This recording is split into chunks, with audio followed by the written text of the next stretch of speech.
میں ان کو اس کے علاوہ کسی کے ساتھ اٹیچ نہیں کرتا. آپ کسی اور چیز کا اٹیچ کریں تو مجھے کامنٹ سیکشن میں ضرور بتائیے گا, کیونکہ ملاقاتیں جو ہیں یہ ڈیفینیٹلی اپنا رنگ دکھا بھی رہی ہیں اور دکھائیں گی بھی, کیونکہ پنجاب اسمبلی کے اجلاس میں بھی نہایت ناگزیر حالات کے اندر ہی ہوا.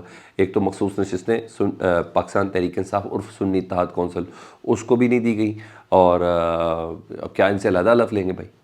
یہی ہے, یا یہ طے ہو گیا کہ بھائی ان کو مخصوص نشستیں دینی نہیں ہے, ورنہ اور دیے بغیر کیا نون لیگ کو دیں گے ان کی مخصوص نشستیں؟ نہیں, جیسے 29-30 نشستیں ہیں وہ کیسے دی جا سکتی ہیں؟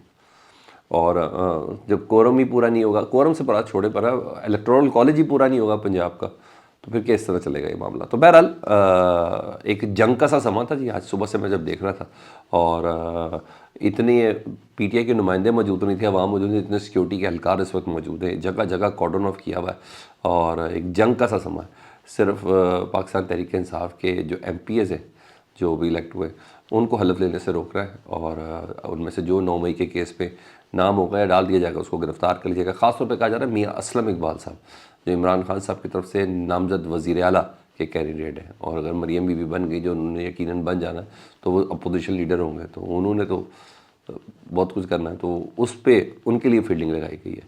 اور میاں اسلم اقبال صاحب نے پہنچنے کا اعلان بھی کر دیا ہے, جو پہنچنے ادھر پشاور ہائی کورٹ میں چیلنج بھی ہو گیا ان کی گرفتاری کے لیے, اور حالانکہ انہوں نے ضمانت لی ہوئی تھی, تو اس کے باوجود چھاپے تھے, تو پی ٹی آئی کے وکیل ادھر پہنچے ہیں, تو انہوں نے آئی جی کے پی کے کو کہا کہ آئی جی لاہور کو پنجاب کو بتا دیں کہ میاں اسلم اقبال کو آپ گرفتار نہیں کر سکتے, اور آئی جی کو کہا ہے کے پی کے کو آپ اقدام کریں اس سلسلے میں. تو وہ بھی سماعت آج ہو گئی میاں اسلم اقبال صاحب کے بارے سے. لیکن ہاں, تو یہاں یہ چیزیں چل رہی ہے. تو اسمبلی کے اندر سے سبطین خان صاحب نے کہا, جو اسپیکر نے کہا, کسی کو گرفتار کرنے کی اجازت نہیں دوں گا, اور بہرحال یہاں سب چیزیں تو چل رہی ہے.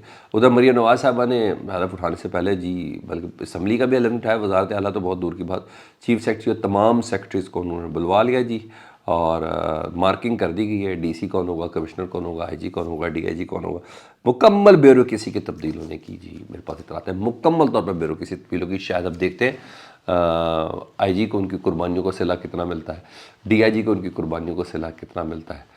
وہ لوگ ہوں گے وہی, بچیں گے وہی جنہوں نے ظلم و ستم کیا پاکستان تحریک انصاف کے اوپر, جنہوں نے آؤٹ آف دی وے گئے ہیں.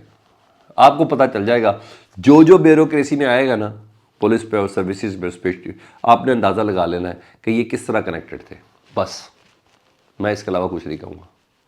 یہ ڈاٹ صاحب ملیں گے آپ کو, سب مل جائے گا. پرویز رشید صاحب اپنی بھتیجی کو سپورٹ کرنے کے لیے, اسحاق ڈار صاحب, انکل اسحاق ڈار, مریم اورنگزیب صاحبہ ادھر موجود ہے. مریم اورنگزیب صاحبہ تو ویسے بھی اب پنجاب میں وزارت اطلاعات سنبھالے گی. ہاں, عظمہ بخاری صاحبہ کو تھوڑی تکلیف ہوگی ڈیفینیٹلی, مجھے ایسا لگتا ہے. حق پہ ڈاکہ ان کے, جتنی خدمت انہوں نے کر ڈالی ہے نا نون لیگ کی, یہ بری بات ہے. بہرحال ٹیمیں تو اپنی ہوتی ہیں, وہ پتہ چل جاتا ہے کون کس پہ کتنا اعتبار کرتا ہے. یہ سب چیزیں چل رہی ہیں. ادھر چیف جسٹس قاضی فائز صاحب سے متعلق میں نے آپ کو بتانا تھا کہ ان سے متعلق کہ شیر افضل مروت صاحب نے نا عام انتخابات کے نتائج کے خلاف نا سپریم کورٹ میں درخواست دے دی ہے عام. اور مجھے حیران تھا کہ ابھی تک یہ درخواست گئی نہیں تھی نا, تو کافی دیر تھی, تو انہوں نے درخواست دائر کر دی ہے. اور وہ کہتے ہیں کہ درخواست میں کہ سابق کمشنر جو راول پنڈی ہیں, جنہوں نے رات کو دوبارہ ایک دوسری قوم سے معافی مانگی تھی, ان کے الزامات پر جو بنائی گئی الیکشن کمیشن کی اپنی ٹیم جو تھی ممبر الیکشن کمیشن, ان کو بھی انہوں نے چیلنج کر دیا. انہوں نے کہا الیکشن کمیشن کے اپنے ہی ممبر چیف الیکشن کمیشن کے خلاف کیسے کارروائی کر سکتے ہیں, اور کیسے ان کی باتیں صحیح ہوں گی.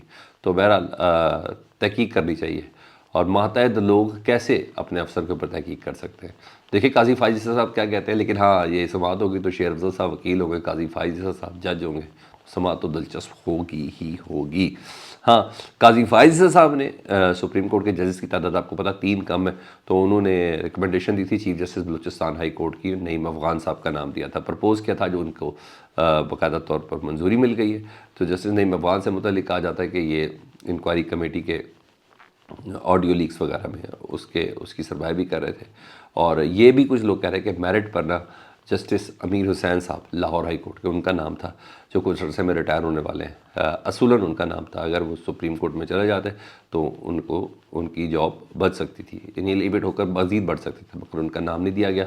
اور اس کی وجہ بتائی جا رہی ہے یہی گزشتہ میٹنگز. ٹھیک ہے. مریم نواز صاحبہ بھی ان کا نام لے چکی ہے, ان کے داماد پاکستان تحریک انصاف کے MP ہیں, اور عطا تارڑ صاحب بھی کہہ چکے ہیں. کہا جا رہا ہے کہ یہی وجوہات ہیں. آپ کو کوئی دوسری لگتی ہے تو مجھے کمنٹ سیکشن میں ضرور بتائیں. اپنا بہت خیال رکھیں. اللہم صلی علی محمد و علی محمد.